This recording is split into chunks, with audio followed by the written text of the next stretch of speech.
Assalamualaikum warahmatullahi wabarakatuh. Selamat siang sobat jalan-jalan, sobat transportasi dan sobat pariwisata.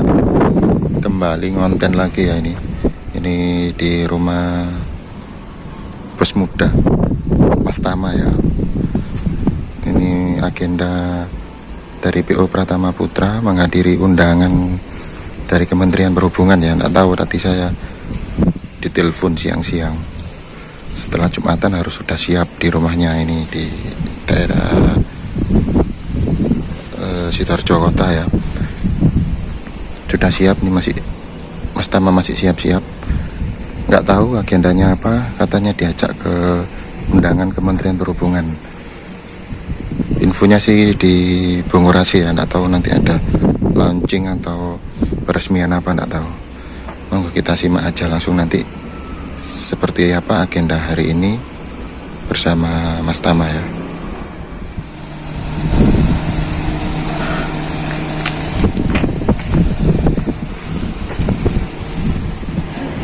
Isi pondasi dulu. Nah, itu Mas Tama lagi bayar. Isi pondasi. Gas lagi. Langsung dus Bungurasi.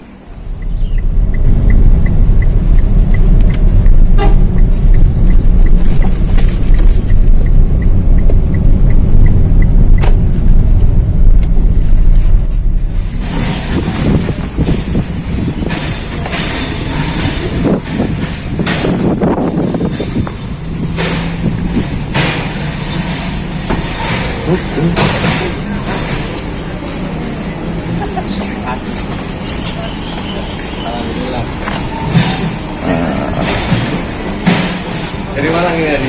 Dari mana nanti?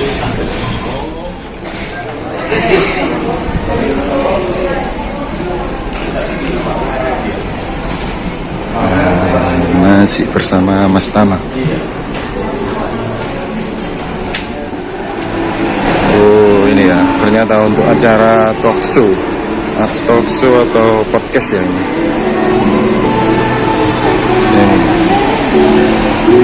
Safari keselamatan jalan lintas batas. Nah ini infonya Mas Tama bertindak sebagai narasumbernya.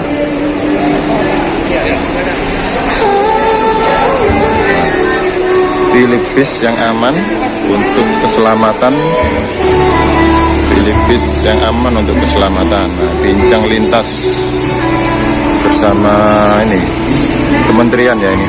Kementerian Perhubungan, Dirjen Hub Darat. Ini nanti infonya narasumbernya ada Mas Tama, terus dari Pratama Putra, ada dari POEK juga ya, selaku operator bus akapnya. Ini di Terminal Bungurasi ini, di lantai 2. Nah ini yang shelter keberangkatannya ya. Shelter keberangkatan Terminal Bungurasi di hall lantai 2-nya ini. Ada papan ini ya, petunjuk cuaca ini daerah seluruh Indonesia nih, Yogyakarta, ini ada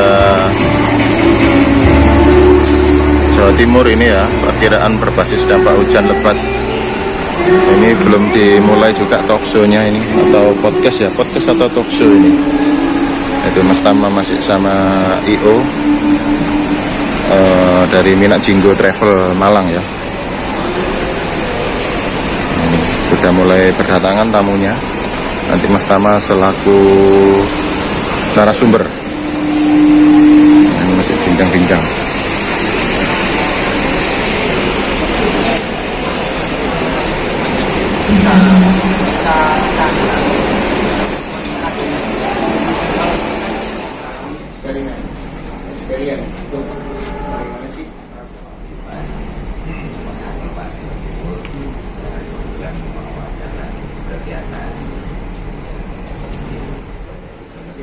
Jadi kalau sendiri juga, wah ini bagaimana? Karena kebetulan kemarin kan juga ada kegiatan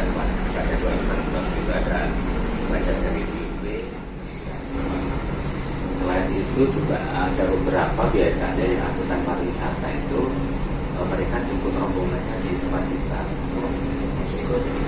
Ya, jadi izin ke tempat kita untuk jemput rombongan karena untuk cari lokasi penjemputan di sekitar sini dan kita itu tidak boleh Pak, karena berisiko. Jangan capek naik atap sana apa bahaya, nanti ada bapaknya gawat di kita gitu. Jadi kita kalau terkait dengan itu Pak, teman-teman dari influencer kita apa justru yang melakukan oleh kita sering sama mereka. Kadang kita yang dengan mereka, kadang-kadang mereka yang datang ke sini jadi influencer kemarin yang kebetulan orang Jawa Timur dan pas pulang kampung. Nah, jadi kita kalau itu udah bikin konten di sini biar juga ikut mengenalkan ke masyarakat keberadaan kita. Jadi biasanya udah oke sih, udah terbiasa teman-teman. Silahkan Pak. Sudah rame banget,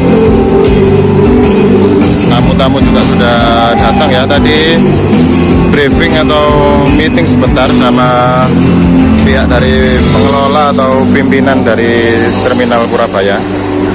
Bareng Mas Tama juga tadi ikut ya. Masih diisi sama live musik. Bentar lagi dimulai ya. Nah, ini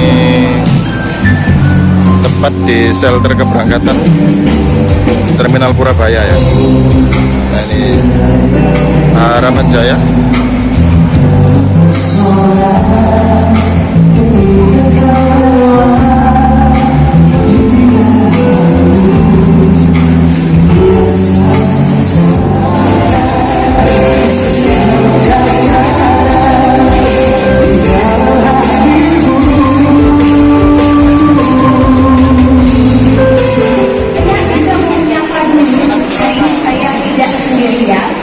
Saya mau menyapa untuk hormati Bapak Merlando Yosua Sirait selaku Ketua Substansi Fasilitas Penguji. Selamat datang Bapak. Tepuk tangannya segitu doang. Harus kita kucing ya.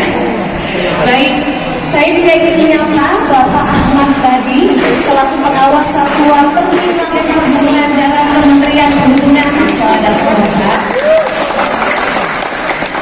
Saya juga ingin menyapa narasumber kita hari ini, Bapak Davis Yonatan selaku Manajer IT PT FK Mitra. Siapa di sini yang bisa pakai angkat tangan? Pasti sudah sering ya, seliweran. Tapi kalau yang saat ini juga sering seliweran, saya mau menyapa Bapak Pratama Yudiarto selaku Manajer Operasional dari PT Pratama Putra. Nah, kalau ini biasanya munculnya di sekitar Surabaya Sidoarjo. Kemudian angkutan jamaah haji embarkasi Surabaya juga. Dan pastinya ini salah satu armada dipakai mudik gratis Dinas Perhubungan Sidoarjo. Tidak hanya itu, saya juga menyapa ada kakak influencer Kak Hanum selamat datang di Surabaya. Ada kakak-kakak juga yang menang Social Media Challenge. Ternyata banyak ini teman-teman dapat kesempatan untuk ikut roadshow, benar ya, di PMKJ kali ini. Roadshow-nya mulai dari Malang, Surabaya, Solo, Jogja, Bandung sampai balik ke Jakarta. Wow, ini ruangan ini cukup unik dan juga spesial. Seperti yang kita lihat, tiba-tiba disetting jadi tempat talk show. Ya, ada mini konser juga di sini tadi. Dan kedepannya juga bisa dibuat acara pameran. Betul nih Pak Badi ya. Jadi ruangan ini gak cuma ruangan tunggu bagi yang mau menjalankan perjalanan, tapi juga bisa dimanfaatkan untuk kegiatan-kegiatan. Bapak Merlando Yosua Sirait selaku Ketua Substansi Fasilitas Penguji. Silakan Bapak. Berselang-seling berikutnya saya mengundang Bapak Ahmad Badi selaku pengawas Satuan Terminal A Purabaya. Silakan Bapak. Selanjutnya saya juga mengundang Bapak Pratama Yudiarto selaku Manajer Operasional PT Pratama Putra.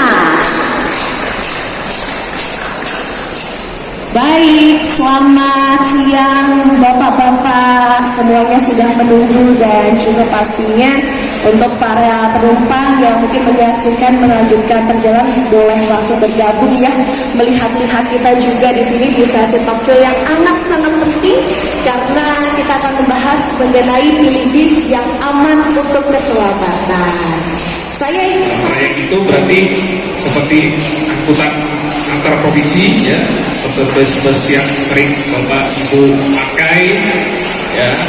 Itu ketentuan aturannya di situ dari bentuknya, kemudian aturan mengenai regulasi perjalanannya, pelayanannya gitu. Didukung lagi dengan peraturan Menteri tentang standar pelayanan. Jadi sekarang kita ada istilah fungsi, jadi ada beberapa fungsi yang lain. Jadi selain fungsi dari menurunkan dan menaikkan penumpang dan perpindahan antar moda, ada fungsi sosial dan fungsi penggerak ekonomi. Jadi tugas kami selain mengelola atau sebagai operator secara teknis keterminalan, kami juga harus, yang pertama kami harus bisa jualan. Jualan apa? Jualan aset-aset milik pemerintah ini bagaimana bisa menggerakkan ekonomi sebagai salah satu pendapatan negara. Jadi, oh ya, ada yang ketinggalan. Ini ada yang perlu saya luruskan. Saya kemarin sempat undang salah satu masyarakat yang paling sering memberikan masukan ke kita lewat media sosial kita. Jadi kita lewat betul dari netizen, dan netizen cukup aktif. Akhirnya kemarin kami mengundang ke sini buat diskusi koordinasi. Jadi ini hal-hal yang kita yang kami laksanakan, bagaimana mengenalkan terminal ini bukan hanya sebagai fungsi yang selama ini mungkin masih. Maulid Nabi 50.000 dan bukanya 24 jam. Mereka tepuk tangan untuk terminal Surabaya. Selanjutnya saya mau beralih ke Bapak Davis Yonatan yang saat ini juga sebagai pengusaha bus ya Pak. Apa sih yang sudah dilakukan untuk memenuhi standar keselamatan yang telah ditetapkan oleh pemerintah? Silakan Pak Davis. Assalamualaikum warahmatullahi wabarakatuh. Mungkin yang bisa saya jawab sesuai divisi saya, jadi sesuai apa yang saya kerjakan. Dari 2015 itu kita pasang GPS yang pertama ya. Kita pasang GPS. GPS ini kita konsulkan untuk memantau kecepatan setiap harus tetap waspada sebagai penumpang, meskipun ada CCTV. Atau biasanya jangan, oh ada CCTV, naruh barang kelihatan, naruh barangnya sembarangan, jangan juga, tetap harus dipantau lah barang-barang. Kemudian kalau untuk safety untuk penumpang, mulai jelas yang memudahkan seperti pembayaran, pembelian tiket, pembayaran dan lokasi agen. Karena ini sangat sensitif berkaitan dengan uang, gitu. Nah, kita jelas sudah jalan, pembelian tiket secara online sudah jalan, payment juga sudah ada semua seperti OVO, Dana, GoPay, Virtual Account. Saya mau beralih ke Bapak Pratama Julianto. Untuk bus pariwisata sendiri seperti apa Pak yang sudah dilakukan untuk memenuhi regulasi dari pemerintah? Silakan Pak Tama. Ya, untuk bus pariwisata sendiri langkahnya menyikapi aturan dari pemerintah dalam protokol ini sebelum ada kebijakan keharusan seperti yang sekarang kan yang digalakkan adalah safety ya. Jadi beberapa tahun sendiri sudah melakukan itu dari tahun 2010 yang jadi kita berdiri dari tahun 99. Cuma untuk kita melengkapi benar-benar berkas seperti perizinan, terus trayek wisata, terus berkas garasi itu semua kita lengkapi. Kita alhamdulillah unit kita 100% itu dapat izin dari Kementerian Perhubungan langsung, dan trayek wisata ini perlu dicermati oleh konsumen wisata, terutama yang ada di Sidoarjo Surabaya area. Karena apa? Karena konsumen yang ada di Sidoarjo Surabaya ini cukup unik ya. Cukup uniknya karena apa? Karena masih belum sadarnya konsumen di Surabaya Sidoarjo ini yang utamanya bukan safety, yang utamanya adalah bisnya bagus, terus harganya murah. Nah ini yang kita sayangkan terhadap konsumen pariwisata yang ada di Surabaya Sidoarjo. Kebetulan untuk unit Pratama Putra sendiri, ini pasarnya bukan hanya Surabaya Sidoarjo, melainkan di daerah Gresik, Jombang, Mojokerto, Malang, Pasuruan itu memakai unit kami. Tetapi yang model seperti konsumen yang penting pokoknya bisnya api, murah, berangkat, itu mayoritas ada di Surabaya Sidoarjo. Padahal Surabaya Sidoarjo ini notabene, mohon maaf, SDM-nya apa ya, dibandingkan dengan daerah Malang seperti Malang, Pasuruan dan sekitarnya, secara UMK atau UMR-nya kan lebih tinggi. Tetapi kenapa? Dari segi keselamatan sendiri ada hitungan seperti itu. Nah ini yang saya sayangkan. Karena apa? Di Sidoarjo sendiri, contoh saja, kita kan setiap tahunnya diamanai oleh pemerintahan Sidoarjo maupun di subprovinsi untuk angkutan gratis Lebaran. Ini bis kita sendiri tidak mencukupi jumlah kuota bis kita. Nah kita mau nggak mau kan mengambil tekanan. Nah tekanan pariwisata, unit memang boleh bis baru tahun 2023, 2024 bahkan itu baru semua. Tapi mohon maaf, ternyata waktu kita minta data untuk terkait STNK, buku KIR, jangan bicara KPS, kita bicara STNK, buku KIR. Mohon maaf, rata-rata 70% katakan pariwisata di Sidoarjo itu memakai fotokopian STNK dan buku KIR. Sangat bahaya sekali. Yang saya sesalkan itu adalah pengemudinya yang bersertifikasi nggak sih, diakui nggak sih oleh besar provinsi. Karena apa? Kalau driver pengemudi kami sendiri dari Pratama Putra, setiap ada undangan baik dari besar daerah Sidoarjo maupun besar provinsi, ada undangan untuk pendidikan yang bersertifikat untuk driver, kita selalu kirim. Mohon maaf, tidak mempunyai izinnya, legalitasnya tidak ada, garasi pun tidak punya, ya, garasi pun tidak punya. Jadi buku STNK-nya fotokopian atau scan, terus KIR-nya scan juga, ya. Jadi ini yang saya sayangkan, bisnya belinya di Jawa Tengah, terus dibawa ke sini karena dibawa ke sini alasannya kemarin kena COVID, mas, dampak COVID.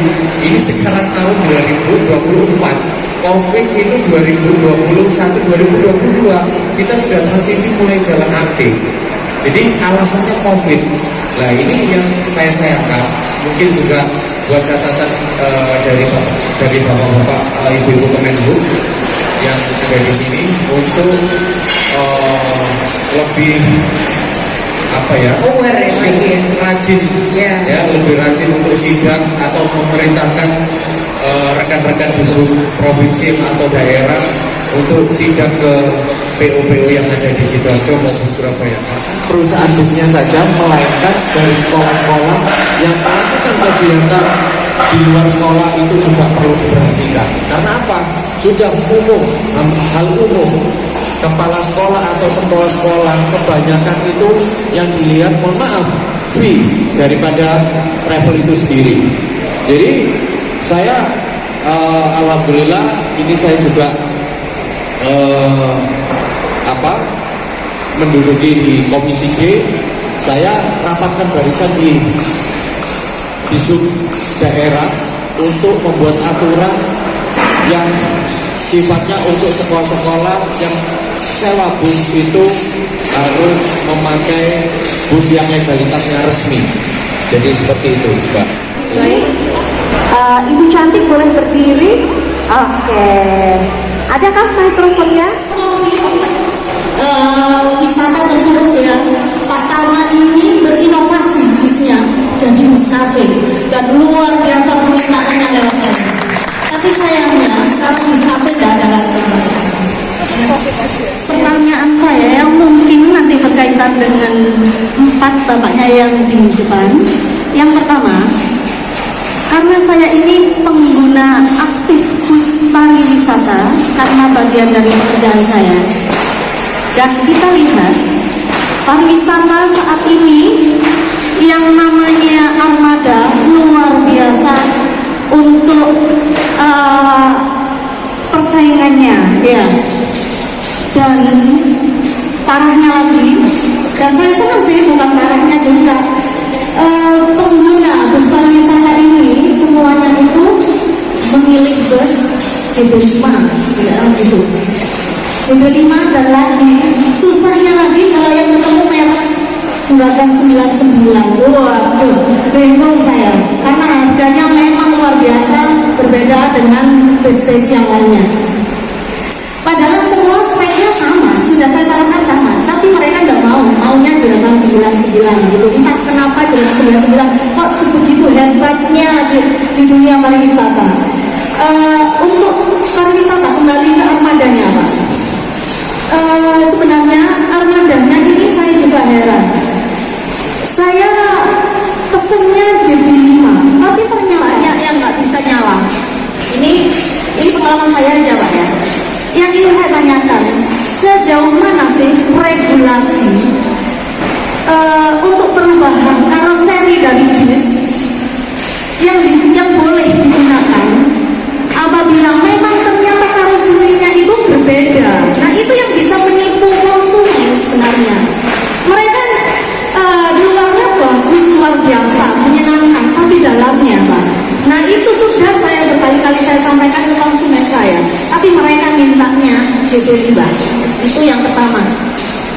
Yang kedua, apakah tidak ada peraturan-peraturan yang diterapkan bahwa untuk uji kelayakan itu harus sesuai dengan karoserinya, misalkan seperti itu. Nah. Terima kasih Bu Sita, ternyata dengan mengikuti perkembangan atau misalnya pertama gitu. Jadi tahu update-nya.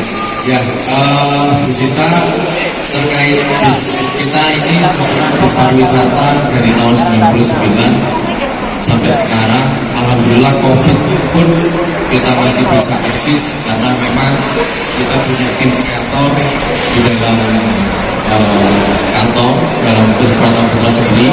Jadi waktu itu kenapa kok kita menciptakan namanya Coffee Bus, karena waktu itu warung kopi atau tempat makan atau tempat karaoke terus tempat bioskop itu kan saat itu ditutup ya.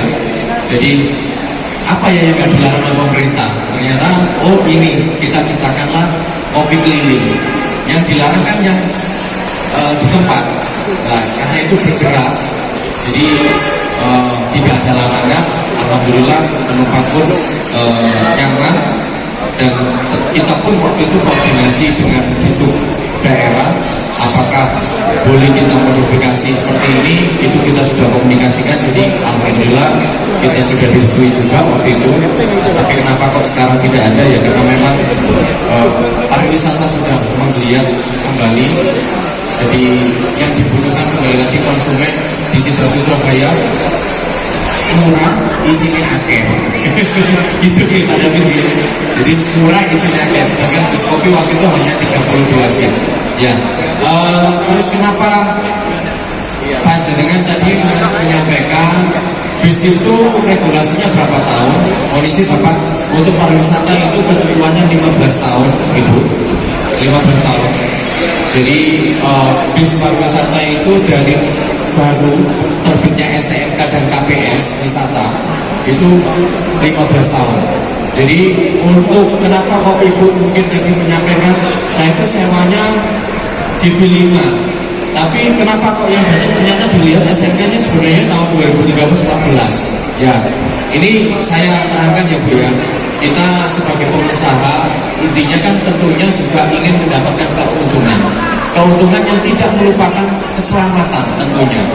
Kita sebagai pelaku pariwisata atau pelaku usaha bus, kita tetap mengutamakan safety. Jadi merombaknya bis itu pun itu tidak melupakan safety, keamanan terkait keselamatan penumpang tentunya. Karena apa? Karoseri repair pun tidak mau asal. Kenapa? Kalau terjadinya sesuatu kecelakaan lalu lintas, itu yang kena juga karoseri repairnya itu sendiri. Maka dari itu kita tidak melupakan keamanan keselamatan untuk penumpang. Nah, kenapa kok JB5? Karena itu tadi kembali lagi kita mengikuti tren. Jadi trennya seperti ini ya kita ikuti. Jadi kenapa kok tidak dijual terus harus berganti bis baru? Ibu, bapak, bis baru sekarang itu harganya 2,1 M. Jadi kalau kita pariwisata, pelaku pariwisata dengan ketentuan regulasi 15 tahun itu sangat ngepres sekali, Bapak Ibu sekalian. Mungkin kalau POE Mira dalam waktu 3 tahun 4 tahun sudah balik modal dan 2,1 M. Kalau pariwisata itu sendiri sebulan itu hanya jalan 18 hari atau sampai maksimalnya 20. Saya tidak menyebutkan merek karoserinya. Sekarang itu di karoseri beberapa karoseri sudah mulai charger itu tidak diwajibkan per seat. Kalau dulu memang awal-awal berberangkat charger itu di tiap-tiap kursi ada seperti kereta. Lah, kalau yang sekarang dengan sering terjadinya kebakaran, ya sering sekali terjadi kebakaran itu gara-gara colokan per seat. Sedangkan karoseri harusnya memikirkan total kemampuan daripada aki tersebut itu maksimal itu 120 atau kalau Mercy itu bis Mercy 150. Di atas itu tidak mungkin. Nah kalau memang itu kita kasih persen, yang rawan adalah terjadinya kebakaran itu tadi. Nah, kenapa kok sekarang saya baru beli bis, belum keluar, ini masih di karoseri. Karoseri sekarang memberikan opsional, bukan kewajiban persit. Jadi mas dikasih charger persit apa enggak? Karena saya mengerti teknik, jadi saya sampaikan, oh enggak usah mas. Jadi sisi kanan 3 colokan, sisi kiri 3 colokan, sudah cukup. Nanti kalau masalah konsumen, ini penyampaian kita upgrade untuk keselamatan tentunya. Terima kasih. Baik, terima kasih Pak Pratama. Bu Sita, semoga Sekarang tuh milenial, Gen Z, apalagi Gen A. Mereka ini terbiasa dengan online. Terbiasa apa enggak dengan online? Nah, langganan itu kita ganti Pak. Sekarang ini kita develop namanya poin. Dan kita nggak pakai sign up, nggak pakai login, nggak pakai apa. Jadi kalau pesen tiket DK kan cuma pakai nomor WhatsApp sama nama. Nah, itu akan masuk di sana di account-nya di WhatsApp. Nomor itu akan punya poin, gitu. Selamanya nggak akan hilang, nggak akan hilang. Jadi dia tinggal redeem aja. Pembelian tiket DK pakai website kita ya. Tinggal masukkan nama, masukkan nomor WhatsApp, ntar ada poin. Oh kamu pernah beli DK nih, jumlah poinmu sekian, kamu bisa tukar sekian. Jadi langsung dapat. Gak perlu subscribe di awal, gak perlu bayar banyak di awal. Jadi tinggal bayar aja setelah terpotong poin. Dan juga diskon, jadi kita tumpuk ada diskon atau poin. Nah, yang bisa saya jawab sih itu. Kalau kartu langganannya saya nggak bisa jawab karena itu sebelum saya masuk ke DKP. Gitu Pak Rio. Pak Rio nanti dijawab lewat personal chat ya. Kalau butuh informasi lebih lanjut, PC aja, Japri Pak. Kalau belum puas siap ya Pak ya. Baik, saya persilahkan di sebelah sini.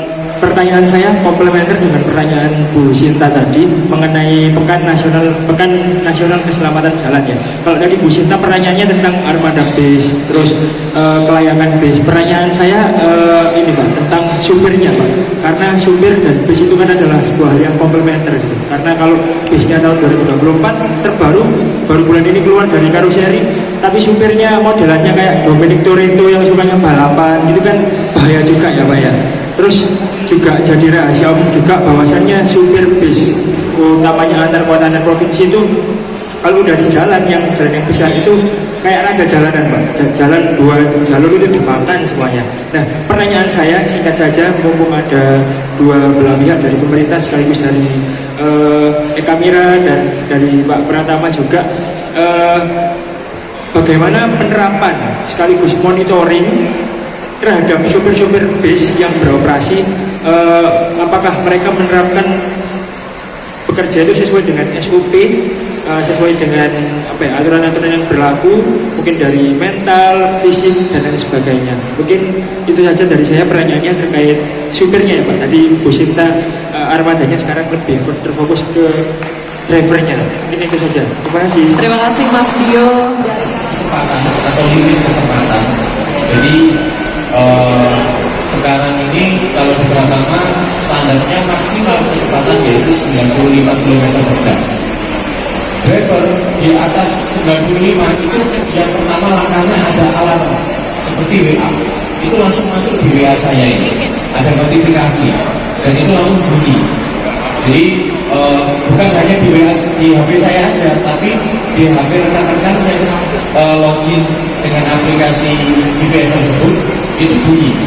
Lah, siapa yang kebangun atas alarm itu langsung telepon ke driver tersebut. Itu kalau di PT Tenang Berarti kalau itu tidak diindahkan ke Pratama Putra, kalau yang unitnya elektrik itu kecepatan 105 ke atas sudah tidak bisa mau ditancap gasnya lagi. Itu unit yang elektrik. Memang kita perlahan unit-unit yang non elektrik itu kita rubah menjadi unit elektrik, karena unit elektrik sekarang untuk set kecepatan itu bisa by scan komputernya yang punya engine tersebut, misalnya dari Hino yang Hino, misalnya Mercy yang Mercy, seperti itu. Yang untuk sampai wisata, inilah bis yang mempunyai legalitas yang resmi yang diakui oleh Kementerian Perhubungan.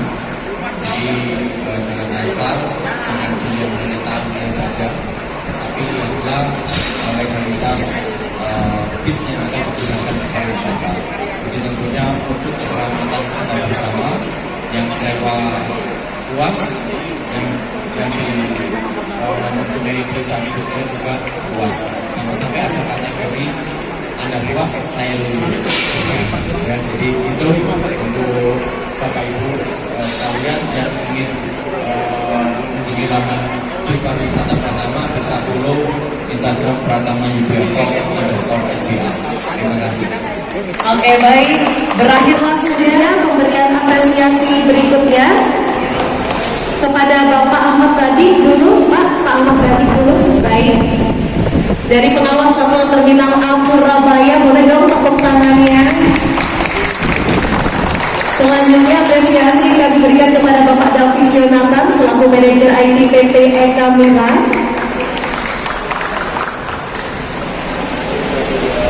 Boleh dengar sekali lagi semangatnya, semangat pagi. Masih semangat ternyata. Dan yang terakhir kami berikan apresiasi kepada Bapak Pratama Yudiarto selaku manajer operasional PT Pratama Putra.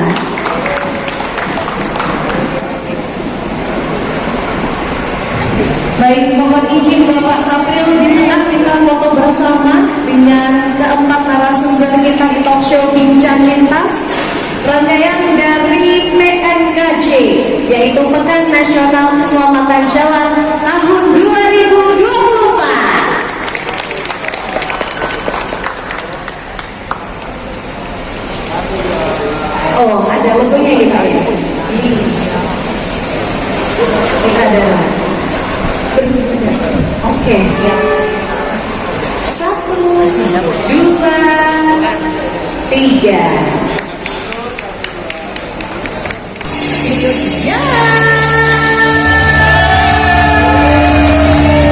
Udah kayak hadiah umroh haji ya, kenceng amat. Saya juga nggak tahu hadiahnya apa padahal. Semoga bukan seperangkat besi ya, agak susah bawanya. Dan yang beruntung adalah atas nama Yudis. Ada di sini Yudis.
sobat, sudah selesai acara talk show-nya.